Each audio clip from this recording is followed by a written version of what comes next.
पाक Qatar family takaful ने 2025 के लिए अपने मालियाती नताइज का ऐलान कर दिया है और सच पूछें तो इसमें सरमायाकारों के लिए एक ज़बरदस्त खबर है। तो आज हम उन्हीं नंबर्स को खोल कर देखेंगे और समझने की कोशिश करेंगे कि उनके पीछे की असल कहानी क्या है।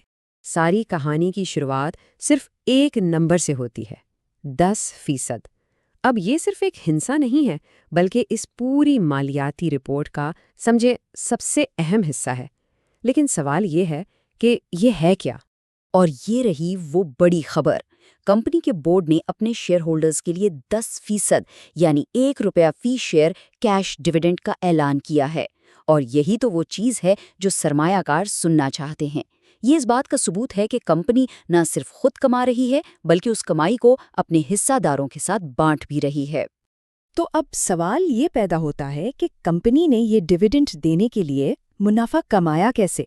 आइए इस डिविडेंड के पीछे जो असल इंजन है, यानी कंपनी का मुनाफा, उसको जरा गहराई में जाकर देखते हैं।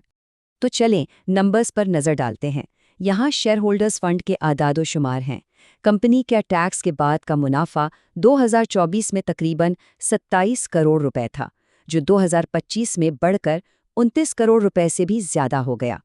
ये तकरीबन 8% का इजाफा है और इस इंडस्ट्री में ये एक बहुत ही ठोस कारकर्दगी मानी जाती है। अच्छा, तो ये मुनाफा आया कहाँ से? ये स्लाइड हमें बताती है कि कंपनी ने तकरीबन 2.5 अरब रुपए की आमदनी की।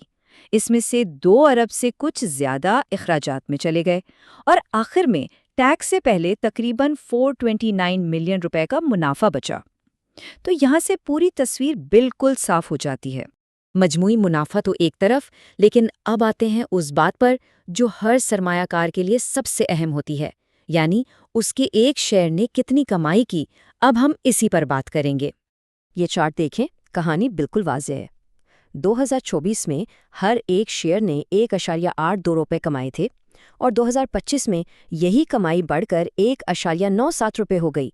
मतलब सीधी सी बात है, अगर किसी के पास एक शेयर था तो 2025 में वो शेयर उसके लिए ज़्यादा पैसे कमा रहा था। तो इसका लबे-लबाब क्या है? फी हिस्सा आमदनी में ये 8.2% का इजाफा सिर्फ एक नंबर नहीं है। ये असल में सरमायाकारों के एतमाद को जाहिर करता है और ये बताता है कि कंपनी की कद्र में मुसलसल इजाफा हो रहा है। चले अब सालाना कारकर्दगी से ज़रा एक कदम पीछे हटते हैं और कंपनी की मजमूई मालियाती सेहत यानी उसकी बिग पिक्चर पर एक नज़र डालते हैं। और इसके लिए हम उसकी मालियाती पोजीशन के गोशवारे को देखेंगे। इससे पहले कि हम आगे बढ़ें, 2 बुनियादी चीज़ें जल्दी से समझ लेते हैं। असासे यानी एसेट्स वो सब कुछ है जो कंपनी की मुल्कियत है, और वाजिबात यानी लायबिलिटीज़ वो तमाम कर्जे हैं जो कंपनी को दूसरों को अदा करने हैं। और यहाँ के आदाद और शुमार वाकई काफ़ी मुतासिरकुन हैं। कंपनी के कुल असासे 2024 में 62.2 अरब रुपए थे, जो 2025 में बढ़कर 71.3 अरब रुपए तक पहुँच गए। ये एक बहुत बड़ा इजाफा है और ये सीधा सीधा कंपनी के ऑपरेशंस में तौसी की तरफ इशारा कर रहा है। अब इस डोनट चार्ट में एक दिलचस्प बात है। इन 71.3 अरब रुपए के कुल असासों में से 66.9 अरब रुपए वाजिबात हैं यानी कर्जे, जबकि 4.4 अरब रुपए इक्विटी है। अगर बिल्कुल सादा ज़ुबान में समझें तो इक्विटी वो रकम है जो कंपनी के तमाम कर्जे अदा करने के बाद खालिस्तन कंपनी की अपनी है। तो इस सारी गुफ्तगू का निचोड़ क्या है? एक सरमायाकार के लिए उसका क्या मतलब है? आइए इन तमाम अहम नुकात को एक साथ समेटते हैं जो इस मालियाती रिपोर्ट से सामने आए हैं। खुलासा ये है, पहली बात, कंपनी ने 10% डिविडेंड दिया, जो शेयर होल्डर्स के लिए एक ज़बरदस्त रिवॉर्ड है। दूसरी बात, खालिस मुनाफा बढ़ा है। तीसरी, हर शेयर अब ज़्यादा कमा रहा है। और चौथी, कंपनी के असासों में भी इजाफा हुआ है। ये सारे इशारे मिलकर एक सेहतमंद और तरक्की करती हुई कंपनी की तस्वीर दिखाते हैं।